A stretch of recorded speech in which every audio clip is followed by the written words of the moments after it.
Hello student, how are you. I hope आप सभी ठीक होंगे। तो बेटा, हमारी जो सीरीज़ चल रही है मिशन 3000, उसके अंदर मैथ के सेक्शन में हम आज कोऑर्डिनेट ज्योमेट्री चैप्टर का एमसीक्यू आपके सामने लेकर हाजिर हैं। ठीक है, इस वीडियो में आगे बढ़ने से पहले आप मेक श्योर हो कि आपने ये चैप्टर अच्छे से पढ़ा हो, तभी आप क्वेश्चन को लगाएं। अदरवाइज़ इस वीडियो को आप यहीं पे छोड़ दें। मेरा कहना ये है। ऑल तो मैं सारी चीज़ें बताता हुआ चलता हूँ, लेकिन अगर आपने बिल्कुल नहीं पढ़ा है तो मेरे ख्याल से आपको समझने में बहुत दिक्कत होगी। पहले जाइए, चैप्टर का थोड़ा सा बेसिक व्यू कहीं से लेके आइए, स्कूल से, ट्यूशन, कोचिंग से, यूट्यूब में कहीं से भी। उसके बाद जब आप इस सारे क्वेश्चंस को लगाएंगे तब आपके लिए काफ़ी ये हेल्पफुल रहेगा। जैसे देखो, पहला क्या है, लिखा है find the reflection of the point 6, -2 in the point of origin. Origin से इस पॉइंट का रिफ्लेक्शन बताना है। तो देखो, ओरिजिन से किसी भी पॉइंट का रिफ्लेक्शन कैसे बताते हैं, देख लीजिए, आसान क्वेश्चन है। जैसे अगर ग्राफ की बात की जाए, ठीक है, तो ये होता है आपका एक्स एक्सिस और ये वाला होता है वाई एक्सिस। इधर साइड क्या होता है, एक्स नेगेटिव होता है और नीचे साइड वाई नेगेटिव होता है। ठीक है, ये आपका फर्स्ट क्वाड्रेंट होता है, ये आपका सेकंड क्वाड्रेंट होता है, ये आपका थर्ड क्वाड्रेंट होता है और ये वाला आपका फोर्थ क्वाड्रेंट होता है। ठीक है, फर्स्ट क्वाड्रेंट में एक्स एक्सिस भी पॉजिटिव और वाई एक्सिस भी पॉजिटिव होता है। सेकंड वाले में एक्स एक्सिस नेगेटिव होता है, वाई एक्सिस पॉजिटिव होता है। थर्ड वाले में एक्स नेगेटिव होता है और वाई क्या होता है, वाई भी नेगेटिव होता है। फोर्थ वाले में एक्स पॉजिटिव होता है लेकिन वाई क्या होता है, नेगेटिव होता है। इतनी सी बात जान गए आप। ठीक है, समझ गए बेटा अच्छे से। ओके, अब इसके बाद समझिएगा, ये आपका क्या है बेटा, ये है आपका ओरिजिन। ओरिजिन का जो पॉइंट होता है वो होता है 0,0। क्या होता है बेटा, 0,0। और इस पॉइंट को आप कहते हैं ओरिजिन। क्या कहते हैं, ओरिजिन। क्लियर है बेटा अच्छे से। अच्छा, अब इसके बाद समझो, ये ओरिजिन है। आपको पॉइंट क्या दिया है, 6,2, यानी पहला पॉजिटिव है, दूसरा क्या है, नेगेटिव है। पहला पॉजिटिव यानी एक्स पॉजिटिव होगा, दूसरा नेगेटिव होगा। इस पॉइंट का जब आप ओरिजिन के थ्रू रिफ्लेक्शन देखोगे ना, तो ओरिजिन के थ्रू रिफ्लेक्शन हमेशा इसके सामने दिखता है। यानी अगर 6,-2 का रिफ्लेक्शन आप ओरिजिन के थ्रू देख रहे हो तो इसका रिफ्लेक्शन इसके सामने वाले क्वाड्रेंट में दिखेगा, यानी सेकंड क्वाड्रेंट में। और सेकंड क्वाड्रेंट में क्या हो जाएगा, 6 आपका माइनस में हो जाएगा और जो माइनस है वो आपका प्लस में हो जाएगा। यानी 6 एक्स वाला था वो माइनस में हो जाएगा और आपका 2 जो है, ये -2 जो भी कह लो, वो आपका वाई वाला था वो किस में हो जाएगा, प्लस में हो जाएगा। यानी 6, का ओरिजिन के थ्रू रिफ्लेक्शन क्या हो जाएगा, -6,2 हो जाएगा। क्लियर है अच्छे से। -6,2 कहाँ दिया है बेटा, एक minute. Find the reflection of the point in the origin. हाँ तो ठीक है, -6,2 कौन सा ऑप्शन में है, ऑप्शन में है ही नहीं।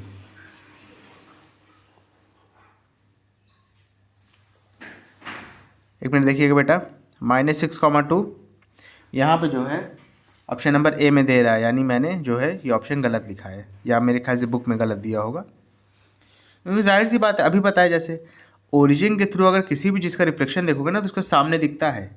6, -2 फोर्थ क्वाड्रेंट में आ रहा है, इसका रिफ्लेक्शन सेकंड क्वाड्रेंट में दिखेगा। सेकंड क्वाड्रेंट में दिखेगा तो 6 आपका नेगेटिव हो जाएगा और जो आपका वाई था वो पॉजिटिव हो जाएगा। यानी -6,2, यहाँ से आप माइनस साइन हटा दो, यही आपका ऑप्शन हो जाएगा, ऑप्शन नंबर ए। क्लियर है अच्छे से, कन्फ्यूज होने की बात नहीं है। जो कॉन्सेप्ट बता रहा हूँ उसी की बुनियाद पर आपको क्वेश्चन करने हैं। ठीक है, मैं भी शायद मैंने लिखने में गलती कर दी हो, मैं भी शायद इसमें गलत प्रिंट हो, ऐसा कुछ हो, लेकिन आपका आंसर यही होगा। ठीक है, चलो सेकंड क्या है देखो, लिखा है find A dash if the point A 7, -1 on the reflection in the X axis is mapped as A dash and A on the reflection in the Y axis is mapped as A double dash. आसान question है देखो, लेकिन इसको आपको थोड़ा सा समझना पड़ेगा पहले। ठीक है, पहले वही चीज़ें, चलिए ग्राफ बना लेते हैं फर्स्ट ऑफ ऑल।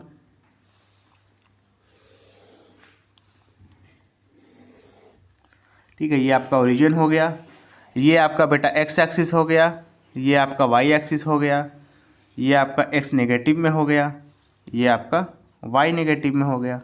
क्लियर है। अच्छा, इसके बाद समझो 7, -1 आएगा बेटा किस में, इसमें आएगा ना, फोर्थ क्वाड्रेंट में। तो मान लो यहाँ पे आपका 7 है और ये आपका -1 है, मान लेते हैं। तो 7 कॉमा -1 कहीं यहाँ पे आएगा, 7 कॉमा -1। अब कह रहा है इसका हम रिफ्लेक्शन देख रहे हैं, ये पॉइंट है ए, इसका रिफ्लेक्शन देख रहे हैं एक्स एक्सिस में, यानी एक्स एक्सिस के अबाउट इसका रिफ्लेक्शन। रिफ्लेक्शन का मतलब होता है अगर एक्स एक्सिस के अबाउट देखेंगे इसका रिफ्लेक्शन तो इसके सामने वाला, यानी अगर 7 कॉमा -1 का रिफ्लेक्शन देखेंगे तो कहीं यहाँ पे आ जाएगा, यहाँ पे ये मान लो अगर 1 है तो ये हो जाएगा 7 कॉमा 1, ठीक है। और इसको कह रहा है कि ये ए डैश है। कह रहा है अगर हम ए का रिफ्लेक्शन वाई एक्सिस पे देखते हैं, यानी अब इसके सामने देखेंगे यहाँ पे, तो वो कह रहा है वो ए डबल डैश है। यानी अगर मान लो यहाँ पर है आपका -7 तो ये पॉइंट हो जाएगा आपका ए का रिफ्लेक्शन, और यहाँ पे कह रहा है ये ए डबल डैश है। ये पॉइंट का वो क्या हो जाएगा, कोऑर्डिनेट हो जाएगा -7 कॉमा में -2, ठीक है। ये हो जाएगा ए डबल डैश, सॉरी -7 कॉमा में -1 होगा ना, -2 कहाँ से आ गया, -1, ठीक है। तो कह रहा है ए और ए डबल डैश के बीच का डिस्टेंस, यानी ये वाला डिस्टेंस कितना होगा, ये चीज़ आपसे पूछ रहा है। तो चाहो तो डिस्टेंस फॉर्मूला लगा के पता कर लो, और अगर थोड़ी सी बुद्धि है, थोड़ा सा दिमाग है तो देखो -1 पे ये भी है, -1 पे ये भी है, यानी y तो कांस्टेंट है, x के बीच का बट डिस्टेंस निकाल लो, 7 इधर होगा 7 इधर होगा, तो a डबल डैश का जो डिस्टेंस है वो कितना आ जाएगा, 14 यूनिट आ जाएगा, ठीक है, समझ गए।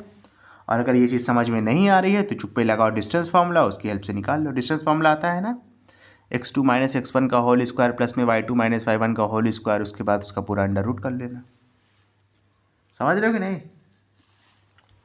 देखो इसको x1 y1 मानो, और ये ए डबल डैश के पॉइंट को x2 y2 मानो, ठीक है। उसके बाद लिखोगे A double dash is equal to under root x1 - x2 का होल स्क्वायर प्लस में y1 - y2 का होल स्क्वायर। अब कुछ बच्चे कहेंगे सर x2 - x1 का होल स्क्वायर होता है, तो बेटा जब इस माइनस करके स्क्वायर करोगे ना तो आंसर दोनों में सेम आता है, चाहे 1 - 3 करो चाहे 3 - 1 करो, आंसर आपका 2 या -2 आएगा, उसका स्क्वायर करोगे तो 4 आएगा। तो समझ गए ना, वही चीज़ है, इसको उठा के अप्लाई कर लेना, आंसर ये आपका 14 यूनिट आएगा, ठीक है, समझ गए। देख लो कौन सा ऑप्शन में है, 14 यूनिट, 14 है आपका आंसर, ये वाला हो जाएगा, ठीक है। चलो नेक्स्ट क्वेश्चन देखो क्या लिखा है। कह रहा है इफ़ द एब्सिसा ऑफ अच्छा, एक्स वाले पॉइंट को एब्सिसा कहते हैं, वाई वाले पॉइंट को ऑर्डिनेट कहते हैं। देखो लिख के बता दे रहा हूँ, ऐसे अगर ना समझो तो, जैसे मान लो कोई पॉइंट है 3,7, ठीक है। तो अगर 3 वाले को हम अलग बात करेंगे, एक्स वाला है ना, इसको कहेंगे एब्सिसा, 7 वाले को कहेंगे ऑर्डिनेट,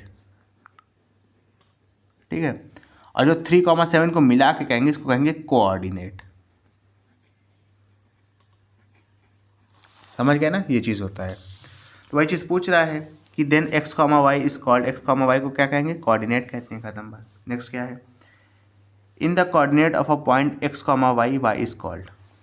x, y अगर पॉइंट कोऑर्डिनेट है तो y को क्या कहते हैं, y को क्या कहते हैं, ऑर्डिनेट कहते हैं, ठीक है। ऑप्शन नंबर बी, x को एब्सिसा कहते थे, ठीक है ना। चलो नेक्स्ट क्वेश्चन देखिए क्या लिखा है। लिखा है the ratio in which x axis divide the line joining the points -3,6 and 2,-8। चलो आसान क्वेश्चन है, देखो कैसे करेंगे। अब देखो यहाँ पर बेसिकली आपको सेक्शन फार्मूला लगाना है, सेक्शन फार्मूला की थोड़ा सी आपको समझ होनी चाहिए तभी लगा पाओगे। 2 पॉइंट आपको दिया हुआ है, ठीक है। चलो अच्छा ग्राफ के ज़रिए समझाता हूँ, ज़्यादा बेहतर तरीके से समझ में आएगा आपको। अब देखो -3,6 कहाँ पे आएगा, -3 मान लो यहाँ पर है और 6 यहाँ पर है, तो ये पॉइंट क्या हो जाएगा आपका, -3,6 हो गया। 2,-8 कहाँ पे आएगा, 2 मान लो यहाँ पर है और -8 मान लो कहीं नीचे है यहाँ पर, तो ये हो जाएगा आपका 2,-8, ठीक है ना। कह रहा है अब इस लाइन को, यानी अगर इस लाइन को जोड़ दोगे आप, ये पॉइंट मान लो आप। कह रहा है अगर इस लाइन को जोड़ा है आपने तो कह रहा है एक्स एक्सिस, यानी ये आपका एक्स एक्सिस है, ये वाला एक्स एक्सिस है, ये वाला वाई एक्सिस है। तो कह रहा है एक्स एक्सिस इसको किस रेशियो में डिवाइड करेगा, ये चीज़ आपसे पूछ रहा है। यानी इसका और इसका रेशियो क्या होगा। एक्स एक्सिस ये है ना, तो डिवीजन इतना इस टू इतना होगा। तो ये चीज़ आपसे पूछ रहा है। तो बेटा इसमें लगता है सेक्शन फार्मूला। सेक्शन फार्मूला का एकदम बेसिक सा वो है। अब देखो समझो, इस पॉइंट के लिए समझो, पहले इस पॉइंट के लिए एक्स एक्सिस तो कुछ ना कुछ होगा, तो उसको एक्स मान लेते हैं। इसके लिए वाई कितना हो जाएगा, एक्स एक्सिस पर जब भी कोई पॉइंट आता है तो उसके लिए वाई या ऑर्डिनेट उसका जीरो हो जाता है, इस बात का ध्यान रखो। उसी तरीके से वाई में भी है, वाई पे वाई वाला तो कुछ ना कुछ होगा, लेकिन वाई पे जो एक्स यानी एब्सिसा जो होता है वो ज़ीरो हो जाता है। ठीक है, तो बेटा वही चीज़ है कि अगर इस पॉइंट को निकालना है वाई को, तो सिंपल सा फॉर्मूला होता है, क्या होता है, m/2 प्लस में n/1 अपॉन में m प्लस में n। mn क्या है देख लो, m आपका रेशियो होता है, ये m रेशियो है मान लो, और ये वाला n रेशियो है। ठीक है, उठा के अप्लाई कर दो, आंसर निकल आएगा, बस इतना ही सहता ही है। y की वैल्यू यहाँ पे 0 है। ठीक है, चलो रख देता हूँ, 0 इज इक्वल टू m की जगह m रखेंगे इंटू में y2 की जगह, अच्छा मान लो, अच्छा इसको x1 कॉमा y1 मान लो, इसको मान लो आप x2 कॉमा y2। इसका उल्टा भी मान सकते हो, इसको x1 y1 और इसको x2 y2 मान सकते हो, कोई दिक्कत वाली बात नहीं है। ठीक है, m इंटू में y2 कितना है, -8 है, प्लस में n इंटू में y1 कितना है, 6 है, अपॉन में m प्लस में n। m प्लस n जाके 0 से मल्टीप्लाई होगा तो m प्लस n ख़त्म हो जाएगा। ठीक है, m को -8 से मल्टीप्लाई करेंगे तो -8m आ जाएगा, n को 6 से करेंगे तो हो जाएगा 6n इज इक्वल टू 0, -8 को इधर ले आओ तो 8m is equal to 6n हो जाएगा, n को नीचे ले आओ तो m अपॉन में n कितना हो जाएगा, 6 अपॉन में 8, 2 3 ज़ा 2, 4 ज़ा 8। तो m/n का रेशियो कितना आ गया बेटा, 3:4 आ गया। समझ रहे हो, आसान था, कोई बहुत ज़्यादा रॉकेट साइंस तो थी नहीं। तो 3:4 कौन सा ऑप्शन में है, ऑप्शन नंबर डी में। क्लियर है अच्छे से। अब देखो नेक्स्ट क्या लिखा है, लिखा है the centroid of a triangle whose angular points are 4, -3, 5, 6 and 3, -3। तो बेटे देखो सेंट्रॉयड का पहले मतलब समझो क्या होता है। अगर हम सर्किल में, माफ़ करिएगा, अगर हम ट्राइंगल में 3 ठो उसके मीडियन बनाते हैं, देखो बता देता हूँ सेंट्रॉयड का मतलब क्या होता है, फिर समझना फिर। ठीक है,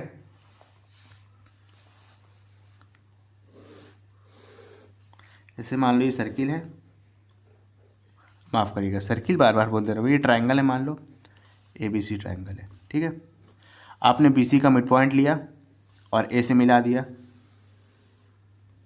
ठीक है, मान लो D लिया, आपने AC का मिड पॉइंट मान लो E लिया, इसको आपने मिला दिया B से, और आपने मान लो AB का मिड पॉइंट F लिया। ठीक है, और इसको मिला दिया मान लो आपने C से, ऐसे। तो एक ऐसा पॉइंट जहाँ पर इसके तीनों मीडियन यानी AD, BE और CF, जहाँ पर ये तीनों मीडियन जाके मिलेंगे, इस पॉइंट को कहते हैं सेंट्रॉयड। क्या कहते हैं, सेंट्रॉयड। सेंट्रॉयड क्या होता है, meeting point of all the medians in a triangle. ठीक है, सेंट्रॉयड निकलता कैसे है, मान लो इसका जो है x का कोऑर्डिनेट था x1 y1, b का कोऑर्डिनेट था मान लो x2 y2, और c का कोऑर्डिनेट था मान लो x3 y3। ठीक है, तो सिंपल सा फॉर्मूला निकालने का, सेंट्रॉयड का जो x एक्सिस निकलेगा वो निकलेगा x1 प्लस में x2 प्लस में x3 लिखो अपॉन में 3, और इसका जो y एक्सिस ऑर्डिनेट निकालने का जो होता है फॉर्मूला वो होता है y1 प्लस में y2 प्लस में y3 अपॉन में 3। बस सिंपल सा फॉर्मूला है, सिंपल सा कॉन्सेप्ट है, निकाल लोगे। ठीक है, देखो यहाँ पे दिया है आपसे, यही है ट्रायंगल के सेंट्रॉयड का पॉइंट पूछ रहा है, तो कुछ नहीं करना है, 4 5 9 9 3 12 12 को 3 से डिवाइड करोगे 4 आएगा, -3 और 6 3 आएगा, 3 - 3 0 हो जाएगा, 0/3 करोगे तो 0 ही आएगा, यानी 4,0 आ जाएगा, ऑप्शन नंबर बी। समझ गए ना? ये x1y1 x2y2 x3y3, x1 + x2 + x3 upon में 3 करोगे तो 4 आएगा, y1 + y2 प्लस में y3 अपॉन में 3 करोगे तो 0 आएगा, 4,0 आपका आंसर हो गया। क्लियर है अच्छे से? चलो नेक्स्ट क्वेश्चन देखो क्या लिखा है। लिखा है इफ़ द पॉइंट्स 1,1, बी लिखा है 2,10, सी लिखा है 4,b और डी लिखा है a, -8 are the vertices of parallelogram ABCD, find the values of a and b। ये बहुत अच्छा क्वेश्चन है और एट द सेम टाइम बहुत ही कॉन्सेप्चुअल क्वेश्चन है, इसको समझो। इसको करने के लिए आपको पैरेललोग्राम की एक प्रॉपर्टी पता होनी चाहिए, ठीक है। देखो पहले पैरेललोग्राम बना देता हूँ, देखो होता क्या है।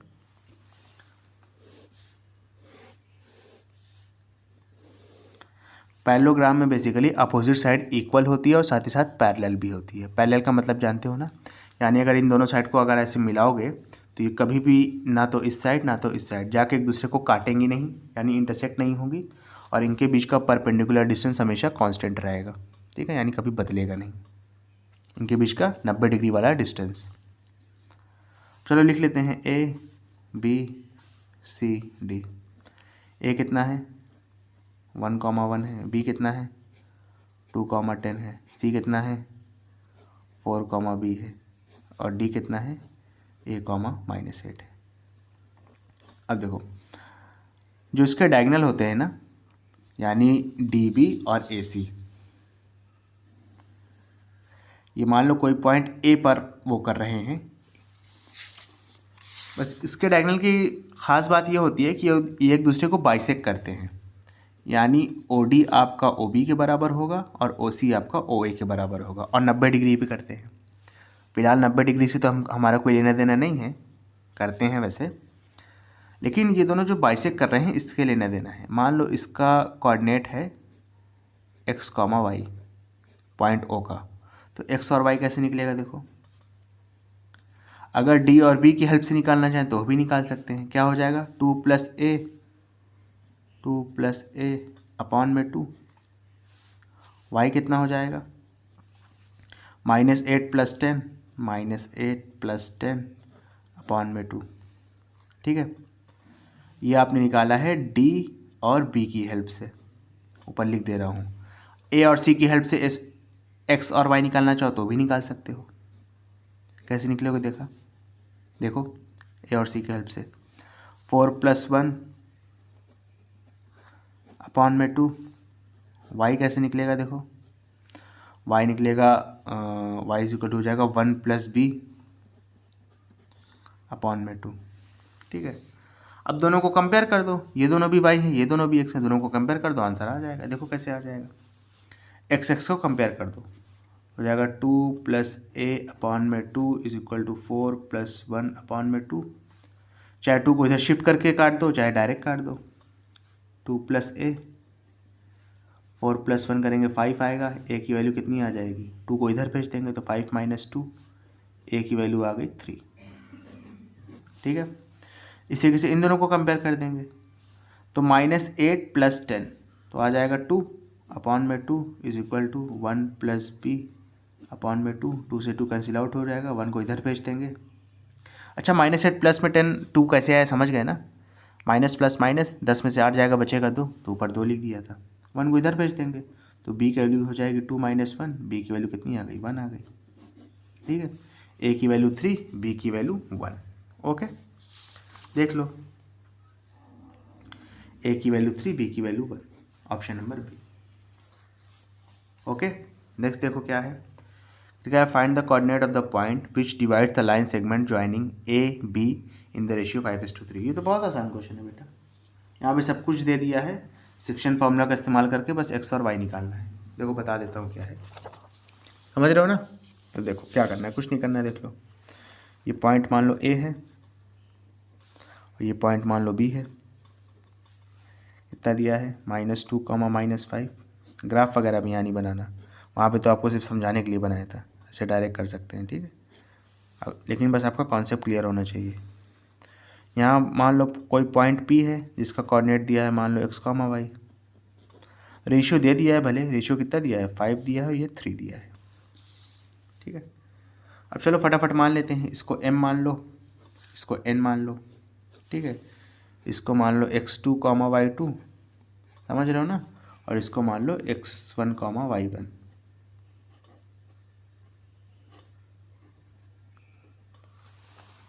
ठीक है ना। फॉर्मूला क्या होता है x को निकालने का, mx2 प्लस में nx1 अपॉन में m प्लस n। ठीक है, पुट कर दो। चलो m की जगह 5 है, x2 की जगह क्या है 6 है, प्लस में n की जगह 3 है, x1 की जगह क्या है -2 है, अपॉन में m प्लस n यानी 5 प्लस 3। 5 6 30, 3 को -2 से करेंगे तो आएगा 6, अपॉन में 5 और 3 प्लस करेंगे 8 हो जाएगा। 30 में से 6 माइनस करेंगे तो आएगा 24, अपॉन में 8, 8 1 ज़ा 8 3 ज़ा। x की वैल्यू कितनी आ गई 3 आ गई। उसी तरीके से y भी निकाल लो, y कितना हो जाएगा my2 प्लस में ny1 अपॉन में m प्लस n। ठीक है, m कितना है 5 है, y2 कितना है -5 है, n कितना है 3 है, y1 कितना है -5 है, अपॉन में m प्लस n कितना है 5 प्लस 3 है। 5 को -5 से मल्टीप्लाई करेंगे तो -25 आएगा। 3 को -5 से करेंगे तो आएगा -15, अपॉन में 5 प्लस 3 8, -15 -25 कितना हो जाएगा -40, अपॉन में 8, 8 1 ज़ा 8 5 ज़ा। आंसर कितना आ गया -5 आ गया। x की वैल्यू 3 आ गई, y की वैल्यू -5 आ गई। देख लो कौन सा ऑप्शन में मौजूद है, 3, -5 आएगा, ऑप्शन नंबर ए में मौजूद है। क्लियर है अच्छे से। चलो नेक्स्ट क्वेश्चन देखो क्या लिखा है। लिखा है in the adjoining figure there are 2 and points. अब देखो फिर वही चीज़ है, सेम क्वेश्चन है, सेम क्वेश्चन है। ठीक है, चलो कर लेते हैं, कोई दिक्कत वाली बात नहीं, यहीं पे कर लेते हैं। x कैसे निकालोगे बताओ, यहाँ इसी में मैं लिख देता हूँ। ठीक है, ये आपका m है, ये आपका n है, ये x1 y1 है, ये जो पॉइंट है आपका ये आपका x2 y2 है। अब निकाल लोगे ना, x की वैल्यू क्या होती है mx2 प्लस में nx1 अपॉन में m प्लस n। वैल्यू रख दो। चलो m कितना है 2 है, x2 कितना है -5 है, n कितना है 7 है, x1 कितना है 4 है, अपॉन में m प्लस n यानी कि 2 प्लस में 7। ठीक है, उसको सॉल्व कर लो। 2 को -5 से मल्टीप्लाई करेंगे -10 आ जाएगा, 7 को 4 से करेंगे 28 आ जाएगा, अपॉन में 2 प्लस 7 करेंगे 9 आ जाएगा।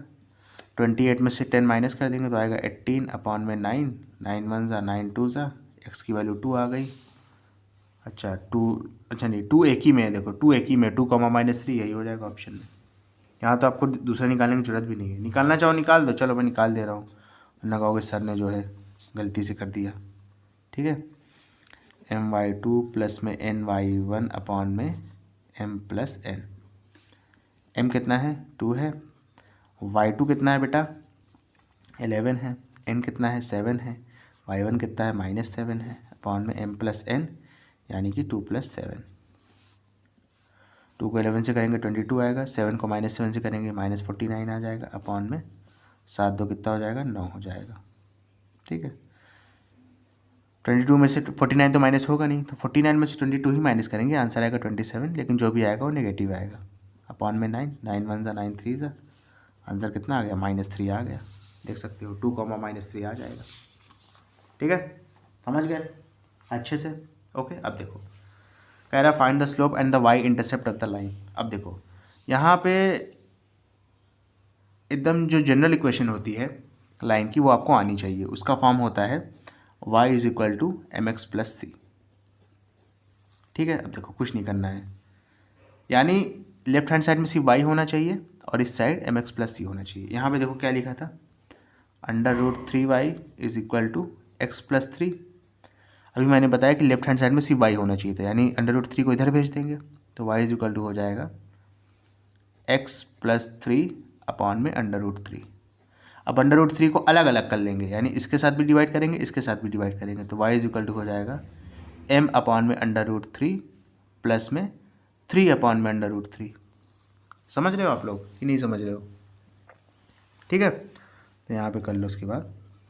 तो y इज इक्वल टू हो जाएगा, इसको लिख सकते हो आप 1 अपॉन √3 इंटू में m, और 3 को आप ब्रेक करके लिख सकते हो √3 अपॉन में इंटू में √3 अपॉन में √3, यानी इस ऊपर वाले 3 को जो न्यूमरेटर में 3 है इसको लिख सकते हो √3 इंटू में √3।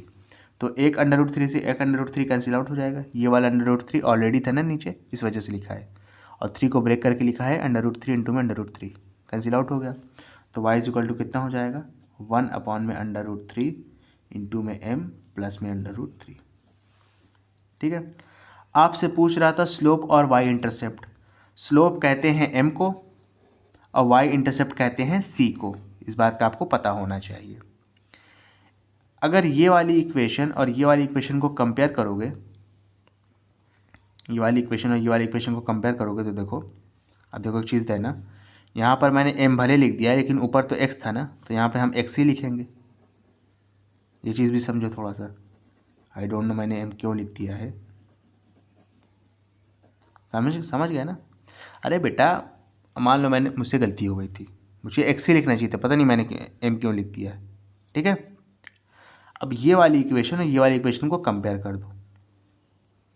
x की जगह पे x है, m की जगह पर 1/√3 है और c की जगह पर √3 है, यानी स्लोप कितना आ गया 1/√3 आ गया, और y इंटरसेप्ट जिसको आप c से रिप्रेजेंट करते हो वो कितना आ गया √3 आ गया, यानी आपका ऑप्शन क्या हो जाएगा 1/√3 और √3। कौन से ऑप्शन में है? ऑप्शन नंबर सी में मौजूद है। क्लियर है अच्छे से? ओके स्टूडेंट, अगर आपको वीडियो पसंद आई तो उसको लाइक करें, कमेंट करें, शेयर करें, और जो बच्चे तैयारी कर रहे हैं एग्ज़ाम की उन तक ये वीडियो पहुंचेगी तो उनके लिए काफ़ी बेनिफिशियल होगा। Thank you.